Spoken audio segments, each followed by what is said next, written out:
All right. Welcome to another edition of the Bullheaded Podcast. I'm your host, as always, Sean Tyson here with Zoo and Peebush. How you guys doing? Absolutely brutal weekend for the Chicago Bears. I'll just open it up with that. And congratulations to Tom Brady. That's all I got to say, man. That's all I got to say. 600 touchdowns. I just hate that it had to be against my Bears, man. That's it. Wow. As a Embarrassing.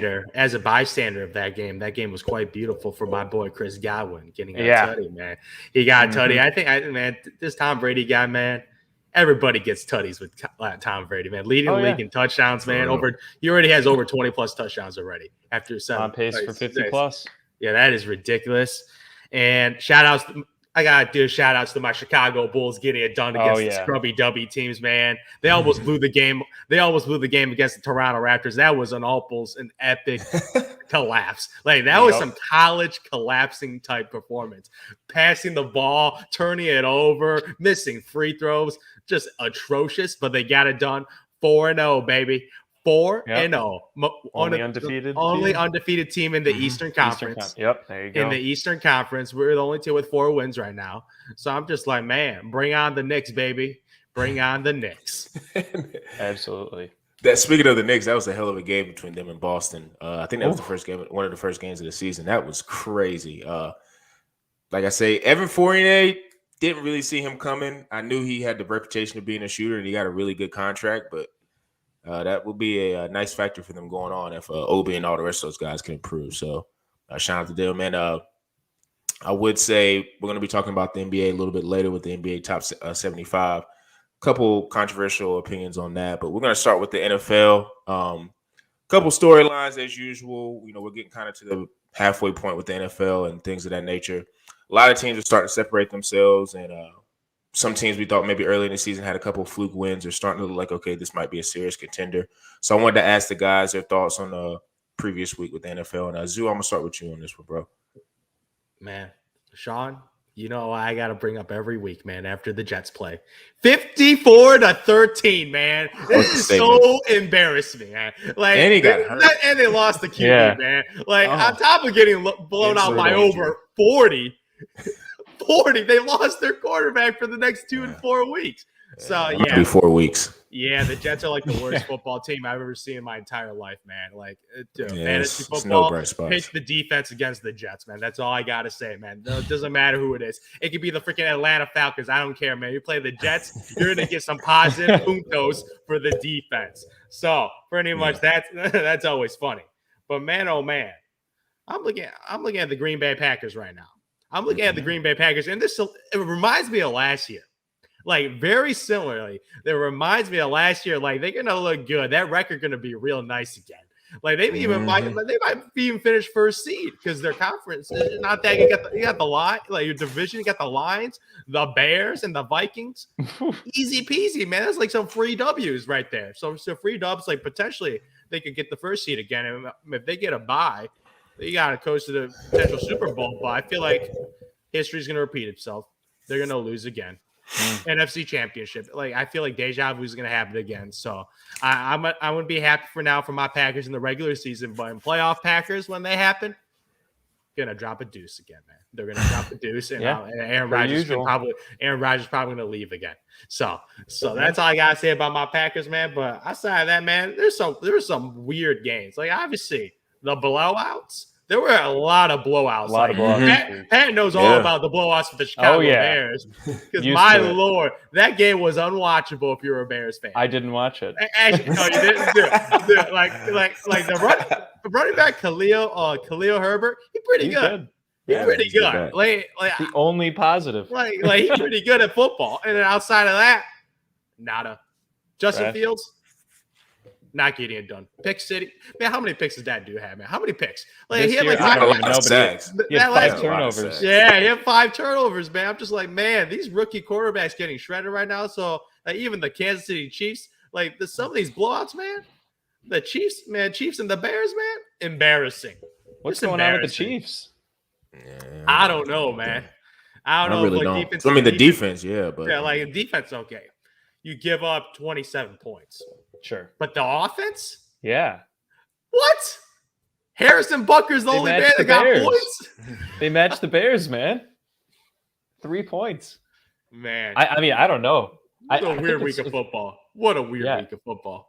Mahomes has a lot in his shoulders with that defense giving him, giving up leads early on, and he feels like he needs to almost make the play, right, and just keep forcing stuff, and you're bound to, end up getting a lot of mistakes coming out of that. He's got a 2-to-1 touchdown to interception ratio right now. He's got 18-9 at this point.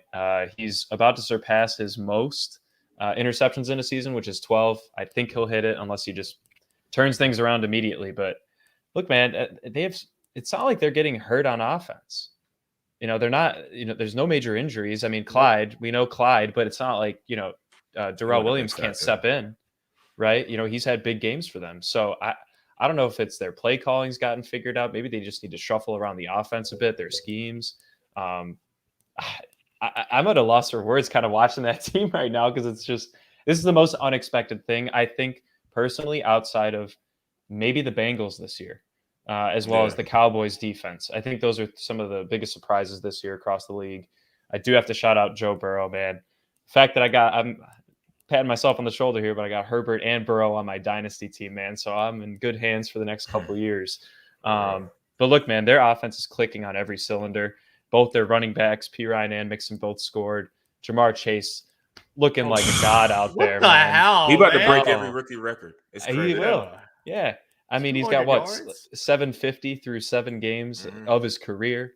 And then Joe Burrow just looking comfortable, man. I mean, he's not able to get out and run as much anymore. Obviously, coming off the injury, but it's not affecting him in the slightest. And I think he did throw 1 pick against the Ravens, but that Ravens defense got picked apart by this team that I think a lot of people doubted, purely based on health maybe and, experience level. But I think they might have. I think they're going to end up being I might say they could win the division. I think it'll be top 2. It'll be them and Baltimore. If Cleveland can't turn things around with Baker at the helm, now he's out. And Case Keenum did play well, but that AFC North, man, could become very interesting. And I think this game on the road for the Bengals was the pivotal one for them this season. Yeah, man, that was an incredible performance. Like, Joe Burrow's coming off of catastrophic injury. Yeah. And this dude just looks like nothing has ever happened. Like, it just looks like nothing happened. Like, this guy looks pretty much the same as last year. Last year was a beast. Like, I was like, this dude turned around this Cincinnati Bengals offense. And when he got injured, that offense was just irrelevant. Fantasy-wise, real-life-wise, no production at all. So this guy legit is a franchise maker. And him and Jamar Chase, man, obviously, they got a little connection, college connection, man. But this dude, he got 201 yards off 10 targets, man. Like, he didn't even get the most targets on his own team. Like, T. Higgins got 15 targets for 62 yards. This guy on 10 targets got 201. And that one 80-plus yard run touchdown, man. What the hell, man? The guy looks like he gets tackled, man. Just does a little shimmy spin move, man, gets the tutty. I'm like, God damn, this dude was going the 9th round of fantasy drafts, man. And it's like, my Lord. Like, how many times have I passed up on this dude in fantasy? I'm like, damn. Yeah. That preseason bias, man. Like, this pretty much says it all, man. Preseason means nothing. No. It means nothing, man. Because holy cow, this dude, I don't remember this guy dropping the football in the NFL right now. Like, I think the whole reason he was dropping because he was just a little rusty, because he didn't play his junior year of college, right? So, like, he didn't play a year of football. Obviously, you're going to be rusty, and obviously playing preseason, trying to get all the rust off. He got all the rust off and looking like he's a top 3 receiver in football right now. Like, his production level, like, he's up there with Devontae Adams and Cooper Kupp this year with total receiving yards. So, I'm like, it's a good company to be in right now. So, man, he's shout out to Jamar Chase, game. man.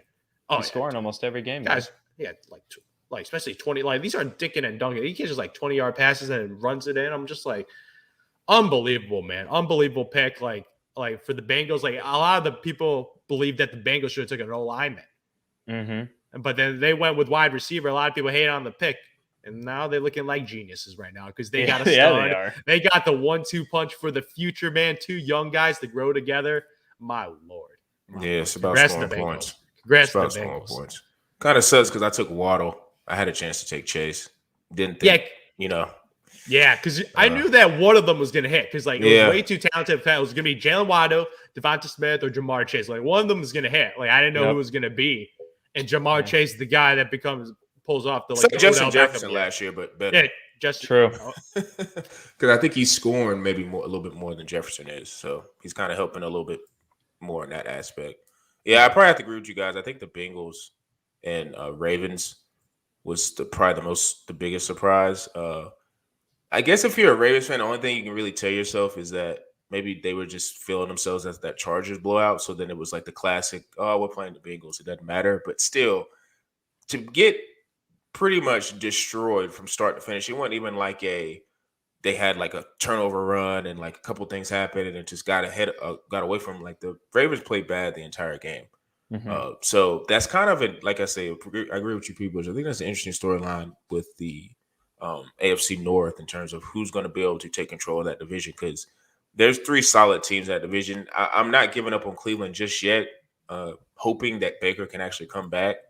I think they're still going to be really competitive. And, the Steelers, I mean, I think their schedule has helped with how they kind of came back, but they're always a threat and they kind of have that I'm a bully on the block, so they could intimidate some teams. So that's going to be a really interesting division. I would probably say, Arizona, even though they're winning their games, I'm really interested in Kyler this Saturday, or not Saturday, but this Thursday. I know the Packers are going to be down a lot of weapons, but they still have a decent defense. And this will be a chance for him to be in the spotlight, I feel like, with it being a primetime game. And, a lot of people say West Coast bias, things like that. But I think this is a chance. If he plays really well, maybe throws for like 3 touchdowns, it could really catapult him in the MVP conversation. Because right now it's looking like him, Lamar kind of took a step back and Brady. Brady's actually got I think 22, 21 touchdowns, like 3 interceptions, which is wild. Maybe King Henry too. That's probably he's another guy. Because he's really close, I think, to maybe breaking that rushing record if he keeps at this pace too. Because he's pretty much is their offense. And I think I kind of need to give Tannehill a little bit more respect. I know it's Chiefs defense, but he does hit guys. Like he's not such a game manager. Like when you look at a quarterback like Sam Darnold, everybody called him like a game manager type. No, he's better than a guy like that. Right. And he actually got benched, but I think Tannehill's actually pretty good. Yeah, he's a Darnold's he's a turnover guy. Like, I think a lot of people want to say McCaffrey's hurt. No, he turns the ball over. Like, and even if McCaffrey's there, they probably would limit his throw. So, you definitely want that. So that's going to be interesting to see how Kyler, if he can kind of take stage on a Thursday night game and show that he's one of these guys who can contend for an MVP. So I think that's one of another storylines I'm looking forward to. But in terms of just like the blowouts and teams, I'm like 85% almost done with the Chiefs. Their defense, I think, is the thing with Mahomes. He just has so much pressure on him, and that doesn't excuse him throwing interceptions. But the defense is just, when you go out there, they're not going to get stopped. They're not going to be good. And it's like they got worse from last year. So I think Mahomes is kind of going to be in a spot where he's just always going to feel like he's got to come from behind. And that ain't a recipe for success because regardless if you're coming from behind or not, you got to be able to have balance. And they have a running game, but, once you just, and I guess you could say it's a matchup with Tennessee because Henry is just ball control. But I don't know, man. It's just, he didn't even pop off that much, though. I think that was kind of the surprise. That's why I would give him Tannehill a little bit of credit. He got a passing touchdown, man. Yeah, that's true. He did. That was a funny play. I mean, it was great. Yeah, some tight end. I don't know who the tight end. It was not what it Michael Pruitt. Yeah. And speaking of that, man, I do have to give a shout out to Kyle Pitts, man. He is looking legit on the outside, man. He did. I mean, he's more of a, in my opinion, he's built like a tight end, but he plays like a wide receiver. Yeah. I think we've talked about that multiple times. Even with, I think it was more impressive, and Zoo, I know you and I talked about this, but the fact that Calvin Ridley was on the field this time and he still did that shows that Matt Ryan has built a pretty good rep with him and trusts him to really go up and get a ball. I don't know why they're putting one-on-one coverage with Kyle Pitts, man, because I know the Dolphins, they're not a great defensive team. They're 1-6, but you can't do that, man. I mean, they thought they could do it with their number one corner, but he's such a mismatch. It doesn't matter. You got to have matter. And like the only person probably could, like a bigger corner, like a Jalen Ramsey type of guy that's like a taller corner that's more physical. You can't, because Xavier Howard's a physical corner, but he's I think right around 5'11", 6 foot. That's just Kyle Pitts he's already a physical specimen. He's just gonna run seam routes, and you're not gonna really be able to muscle him like you would maybe a Jalen Ramsey that might give him a little bit more of a tougher time. But yeah, Kyle Pitts is just a mismatch. He's wild. He's wild. They're hanging around. I mean, there's a couple teams that. I know, Sean, you were asking about this, but any like kind of flukes at this point? You know, the Raiders, man, they're top of the division. I know the Chargers had a bye this past week, and so they're a half game back. But, you know, Raiders are sitting atop. Broncos are falling. Chiefs are very uncertain, like you said, Sean. It's obviously going to come down to the Chargers, right? And I think they'll end up taking it. But do you think the Raiders will hang around enough to maybe get a wild card in an AFC that's pretty jumbled at this point?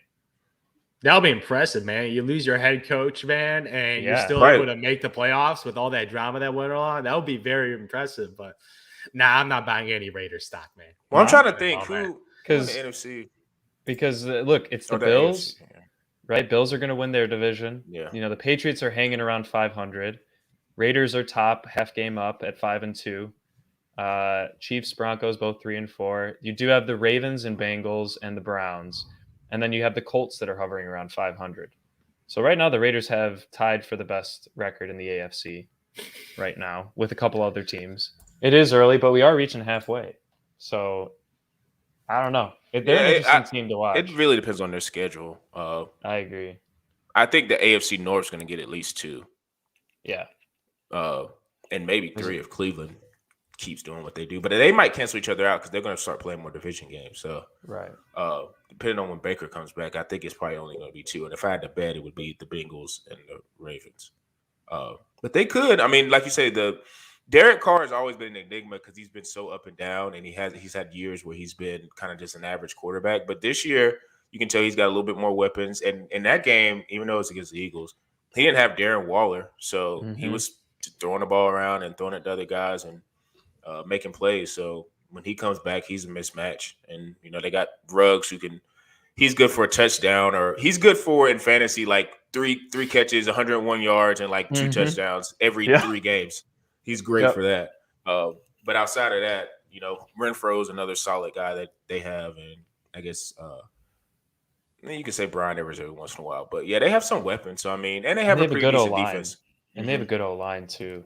I mean, they're just a good football team that's just kind of lost at this point. And so it's like if they can find their way and you know deal with their interim head coaches and coordinators, I think they'll hover around that 6th or 7th slot. You know, because there is still the extra wild card now, right? Yeah. So I don't know. I don't foresee the Patriots really doing much. Granted, they do get to play, you know, the Jets and the Dolphins. So you got to keep in mind that, you know, same thing with, you know, Tennessee and Indianapolis playing the Jags and Texans twice a year too. So, you know, those 2 divisions, they could end up sneaking a wild card in purely because of those last couple divisional games that are definitely in, you know, the top half team's favor. So it'll be interesting for those couple teams. Yeah. I would say the NFC is probably a little bit more clear in terms of teams that's probably going to make it versus the AFC because it's a little bit more clustered. Yeah. But like I say, it's the halfway point. You know, who knows? I am interested to see just the MVP race of how that's going to shake out with the couple of guys who are – because Derek Carr, you could also throw him in there. Nah, stop it. You could. I don't know if I go that far. Nah, stop him. If he keeps winning, go look at his stats. He's got good. I'll look at his stats. I'll look at Tom Brady's stats. Well, Tom Brady's not playing anybody. That's why his stats are so high. He's stat padding. He's not having impact on games. He's stat padding. Man, what are you talking about, man? Go look who he's played. He's played nobody. Yeah.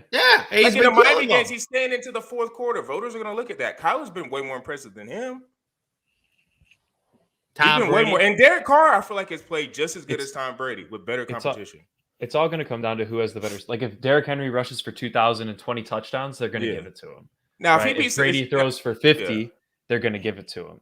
Right? If Kyler combines for 50. But if Brady, I put it this way: if Brady comes this week against the States and throws like 2 touchdowns, I'm not giving him he better throw 4 touchdowns against the Saints. He has to do that. If he goes and plays mediocre against the Saints, I'm not giving him MVP because it'll be obvious. He's done it 4 times already.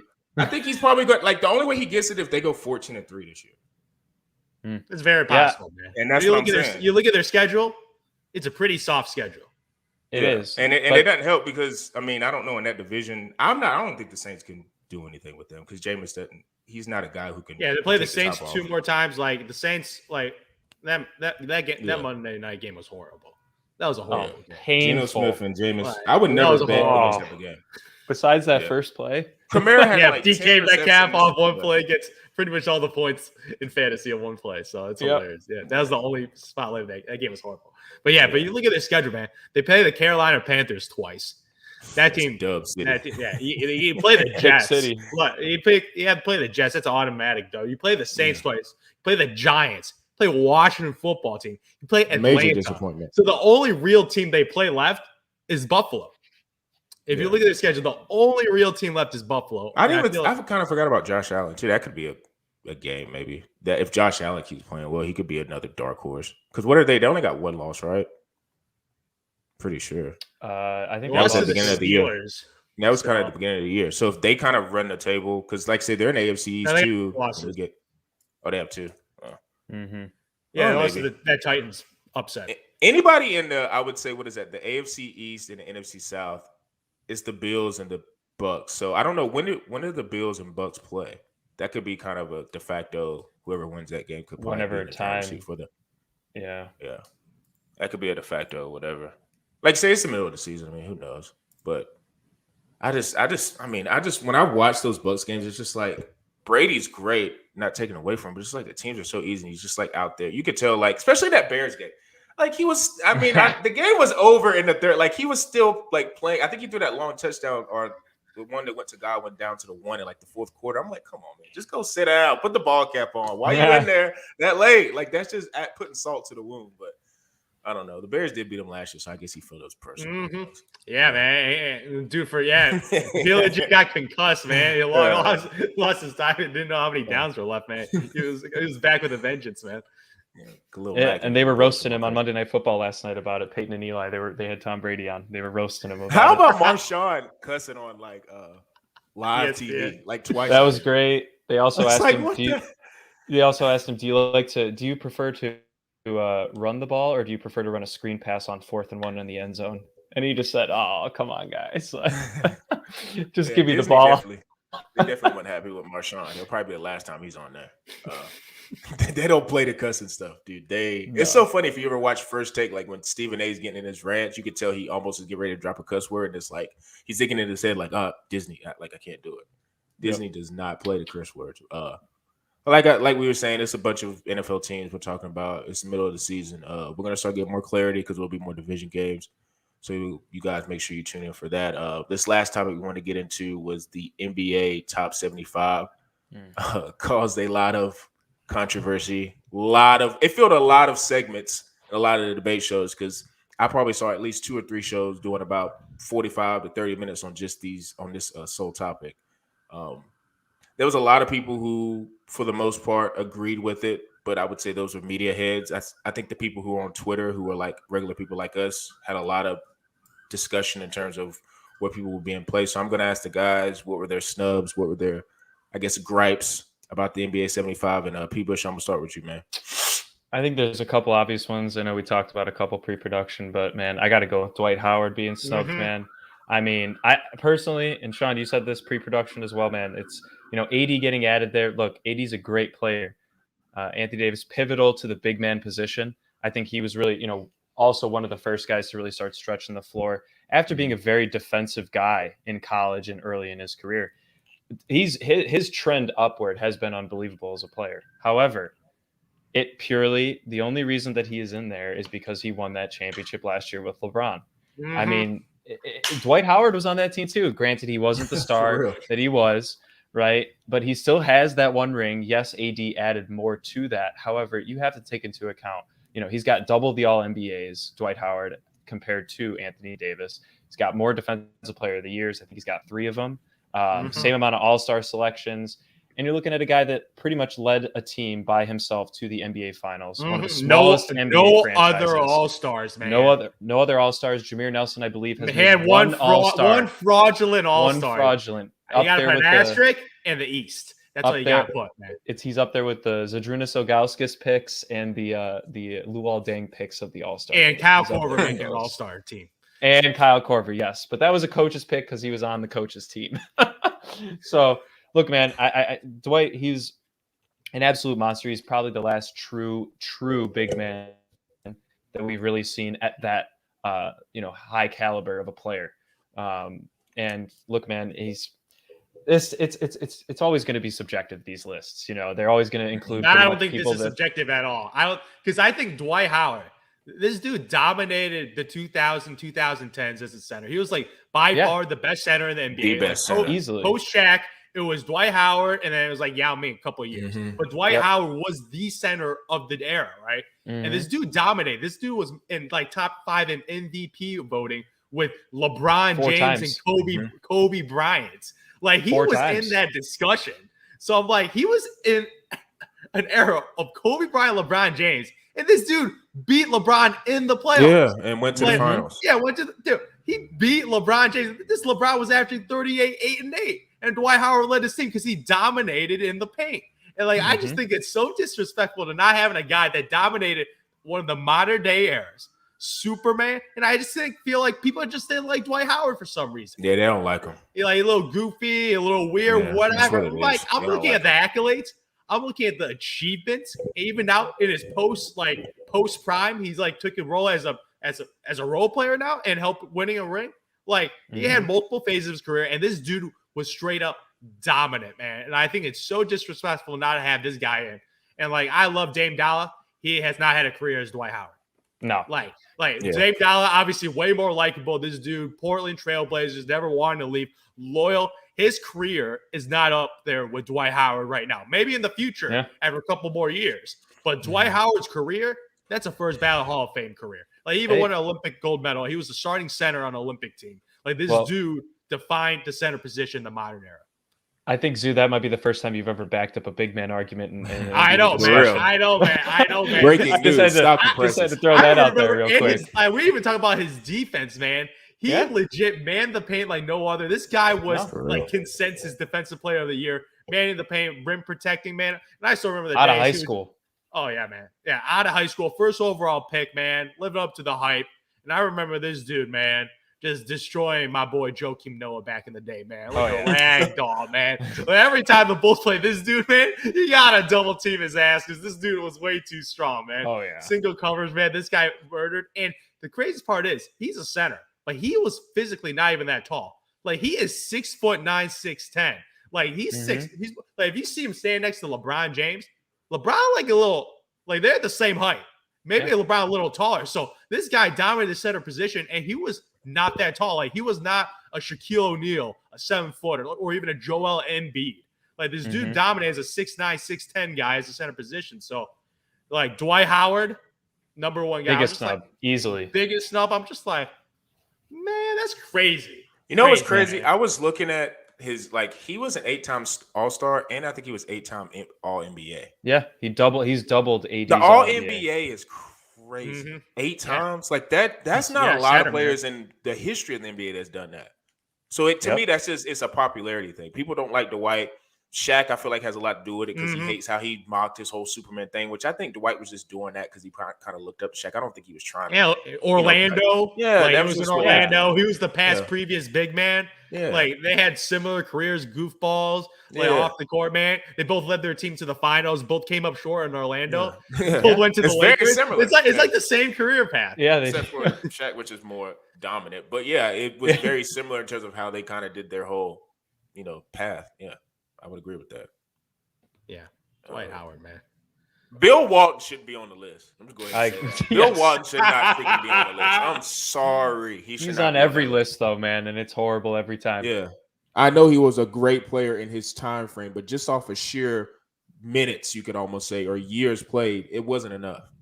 Like I say, if we're going to do that and just do 1 to 2 year, I was saying this to people before we got on Zoo, if you want to do just sheer one little window, D Rose should be on the list then, because he had one of the more dominant performances when he was in that. I think it was 2011 when he won the MVP, and he did that over Bron when he was in Miami, and when Kobe was still in the league, still getting buckets. If we're gonna do that, there's a lot of players we could do just 1 year stints for, a couple year stints for. I won't say 1 year. Bill Walton, he had 2 good years. Yeah, two Hall of Fame type years. So. He made the top 50, so that's why they put him in. Tracy McGrady. You're taking Bill Walton over Tracy McGrady and what Tracy McGrady did? Yeah. That's crazy. My second biggest snub. Because then if they want to say, if somebody would have said, we want to reward winning, then why ain't Dwight in there? Because he won a ring with the Lakers and he got his team to the finals. by himself. Yeah. By himself. Yeah, no other. Against one of the best players, or one of the best players that we've ever seen in LeBron James. One of the few best players. Like, what does that mean? That means nothing. Like I said, I just feel like it's a lot of. I don't know who votes on it. I don't know if it's media's or It's Exactly. media members, former NBA players. Like, it's a lot of different people. They actually got a pretty variety of cats. That's why I was because I thought that was actually going to get rid of the make it more subjective and have like stuff like this not happen. Like Dwight Howard, that's legit. People didn't like him. That's why they didn't vote him in. Right. Like, and that means media and players. Because you could say if players did it, then they'd be like, well, players probably just don't mess with Dwight because they think he's goofy. But then if you said strictly media, but then it seems like if all those people, yeah, it was a big blend of reporters, media guys, NBA guys, former. So it's very. You know what this is very similar to is even though he got in was Terrell Owens not being a first ballot. That was strictly the media being stupid and haters. He's a first ballot Hall of Famer. He broke every record outside before, like I guess Jerry Rice. He broke every record. And this whole media, and I don't know how big are you guys on like talk sports, like First Take and Undisputed. But I think Skip Bayless had a huge part with that. I think his whole report, dude. Yeah. And he and the thing about him is people always laugh at me when I say that. It's like, you think Skip Bayless really? I'm like, think about this though. He's a guy that's in the media. He's on he's on Fox, he's on ESPN, and like you say, with the narrative, he was able to spit that 5 days a week. So regardless if it's true or not, I think that impacted a lot of people. Because I watched a lot of people, like, I watch a lot of interviews with like players who are not with T.O. I don't hear a lot of players saying he was a bad guy. I don't. It was really just Donovan McNabb. Yeah, Donovan, and I could kind of understand. Yeah, Donovan McNabb kind of. They hate each other. I could get why Donovan did. Like, T.O. said some really disrespectful stuff about Donovan McNabb. Yeah. He really did. It was pretty bad. Donovan McNabb, he was a really good quarterback for that little spurt when he was in Philly. But I'm starting to think now, I don't know if that was Andy Reid or him. That was Andy Reid. Yeah, and because he did it with Michael Vick too. It's Patrick Mahomes. Yeah. So that's probably my biggest beef is Bill Walton being on there. Trace McGrady, probably Dwight Howard. Vince Carter. I got to put out Vince Carter too. Yeah, absolutely. Yep. Because like if you think of like one of the greatest players ever, like cultural impact, like this guy impacted like future generations too. Like his impact in the game, obviously individual talent wise, this dude had it all. Athleticism, his 3-point shot, his clutch ability. This guy hit so many game-winning shots. His compilation is incredible. Like this guy's one of the greatest athletes of all time. Yeah. So I'm like Vince Carter impacted a generation. Like people wear number 15 because of Vince Carter. Everywhere. So like he impacted the wing position. So I'm like this guy. I was shocked that Vince Carter didn't make it either. And the dunk contests, man. He took that thing to a next level. Yeah. Like his impact on the game of basketball, man, incredible. So I was bummed at Vince Carter, but outside of that, I think those are the couple like Dwight Howard, VC, obviously T-Max also impact on the game too. Those guys feel like, man, I would probably kick out some of the newer guys like Dame Dollar. Dame. You can wait till the top 100 list. AD. You can wait till the top 100 list.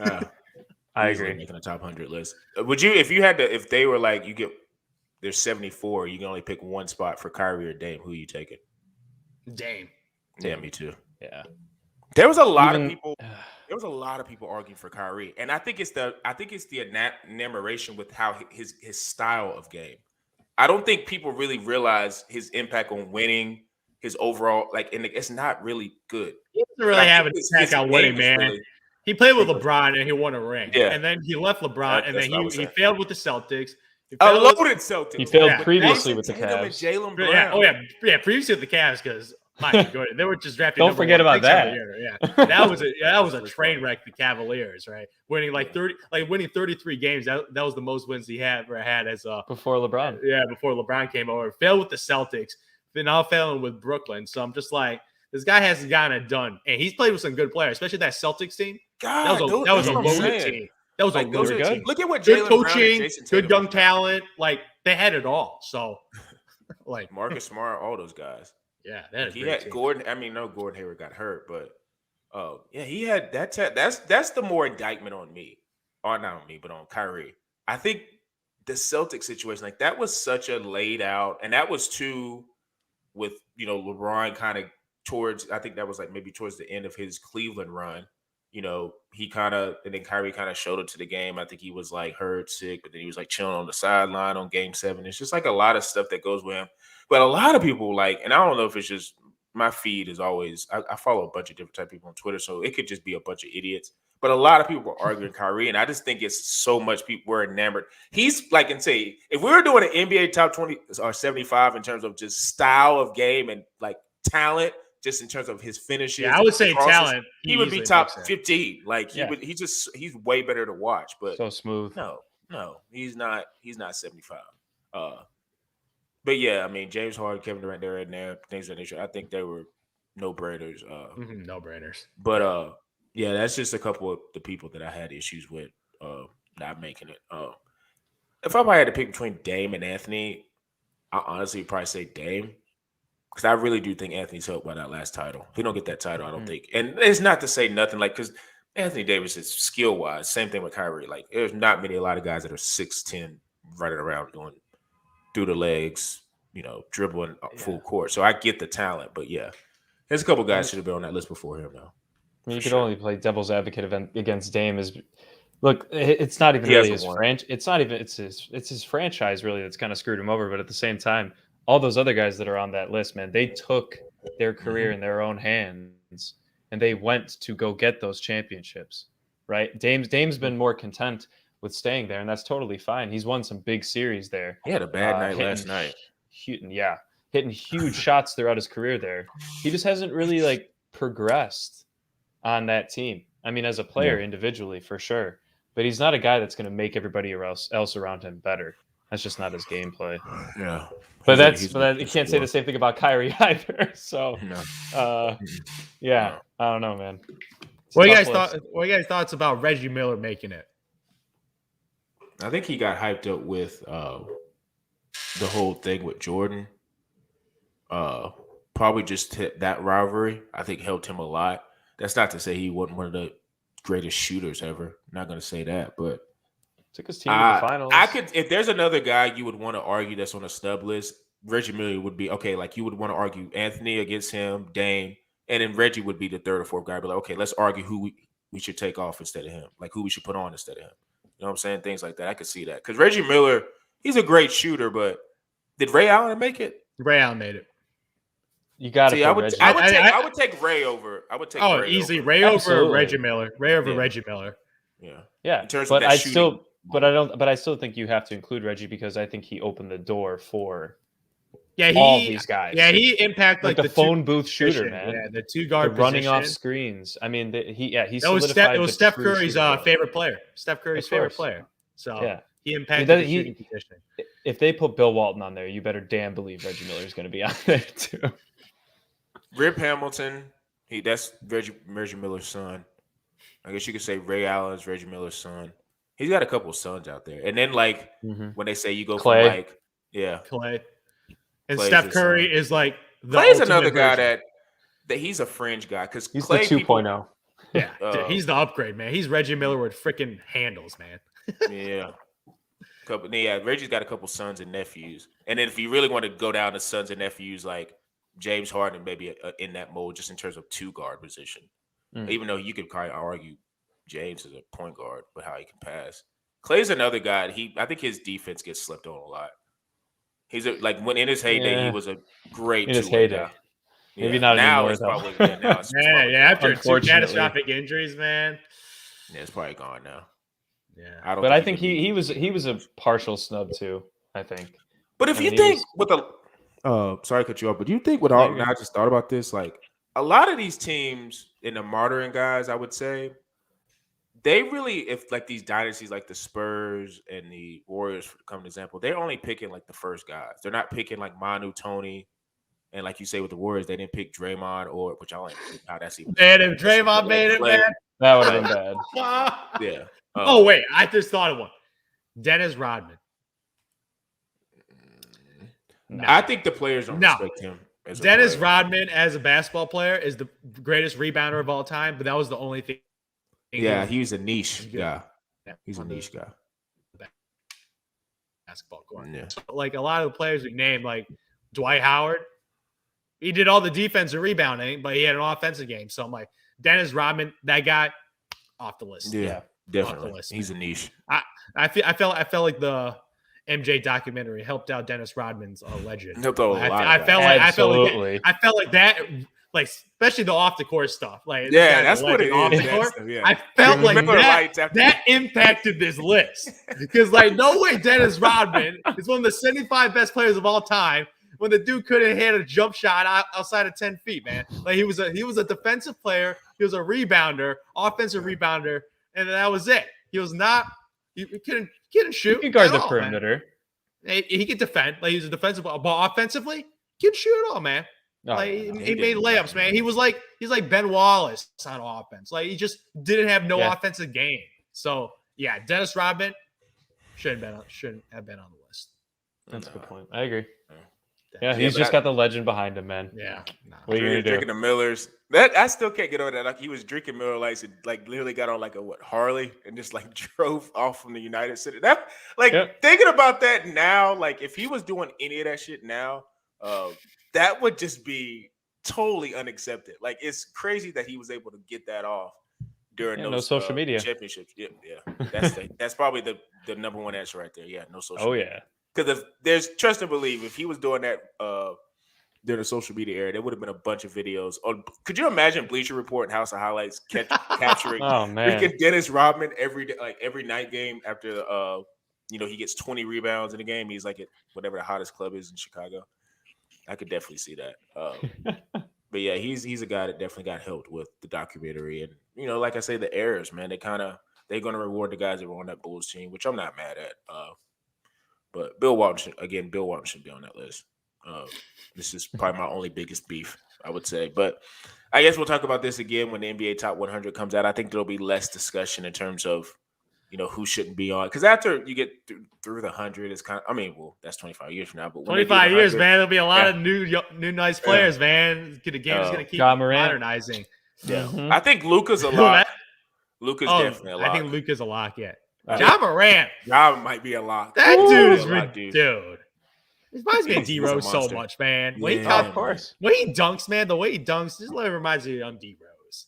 Like, it reminds me of young D-Rose, reckless man. abandon. He don't care. Zoo, he even missed the free throw at the end of the game, just like Rose. Yeah, that does remind me of D-Rose, man. That dude missed a lot of free throws, man. He was not the best free throw shooter. Yeah. My God, Ja. So yeah, Ja he's a monster. I think he's definitely trying to stake claim in being in that top 10, top 5 point guards. Oh, easily. And the NBA is loaded with freaking point guards, dude. Almost you could almost argue every team has a good one. Or at least one that you would be like, okay, I'm good. Like there's pretty much every team has a either all-star level one, all NBA guy, or a really, really good starting one. Like there's not a lot of NBA teams that don't have point guards, and that just shows you the depth of the league. I would hate to be a point guard coming in now. No, yeah, because every night you don't have a day so much off. competition. You don't have a day off. You got to guard every night. If not, you're gonna get torched, or you better be able to come back with unless you're Lonzo. Lonzo can guard, but outside of that, there's not a lot of. My God, Lonzo Ball's defense, beautiful. It is beautiful to watch. Yeah, this dude off the ball, man. He is such a good shot blocker, man. Yeah, like, he comes off weak side, man. Yep. Man, his hands in the passing lanes, man. This dude touches the ball like every possession, man. He doesn't even need to get the basketball, man. This dude gets the ball, man. This guy gets the basketball, man. This dude, man, that high IQ, man. I love his defensive IQ. Except when he threw the ball over and almost blew the game. Oh, against the Raptors. Oh my! His only mistake so far. Dude, that was atrocious. Oh, that was atrocious. Tough game. Thank God they pulled it out. Yeah. My God, 4-0. Yeah. So we're going to be talking a whole lot more NFL. As you say, the weeks will keep going. So we're at the midway point. So we're going to get a more clarity on what's going to be going on with the divisions and start looking at the playoff picture with that. Like I said, the NBA is still in its infant stages. We're going to be periodically going through. Like I said, there's still trades to be made. Oh, and the NFL trade deadline is actually coming up real soon. I don't think there's going to be anything major. But if something drops, whatever, we'll definitely talk about that. Deshaun to the Bears. Yeah. Dude, he's got a whole you ready to give up Justin Fields already? No, I'm just saying they might just do it just because they're panicking. Yeah. He's got a couple of teams laid out. I think Miami is still in his crosshairs, but who knows? It could be whoever, I know he's got the no trade clause, but you also got to look at what weapons do you have. Like Miami's got a couple, Carolina, whoever. So it's going to be something that if it does break, we're going to definitely lead the show with that and talk about that. Like I said, NBA's in its infant stages, bunch of early games. Doesn't really matter what's going on. NBA doesn't really start picking up till like Christmas and things like that when you start getting clarity on who's doing what in that league. But as usual, make sure you guys subscribe to our podcast on YouTube. Going to start doing some shorts for that, things that are similar to IG Reels on YouTube. So you guys watch out for that for the page. Subscribe to all of our platforms, Instagram, Twitter at bullheaded_pod. Make sure you guys look into our audio side with Anchor, Google Podcasts, Spotify, Apple Podcasts, the whole nine. And as usual, for me, Zoo and P. Bush, we're out.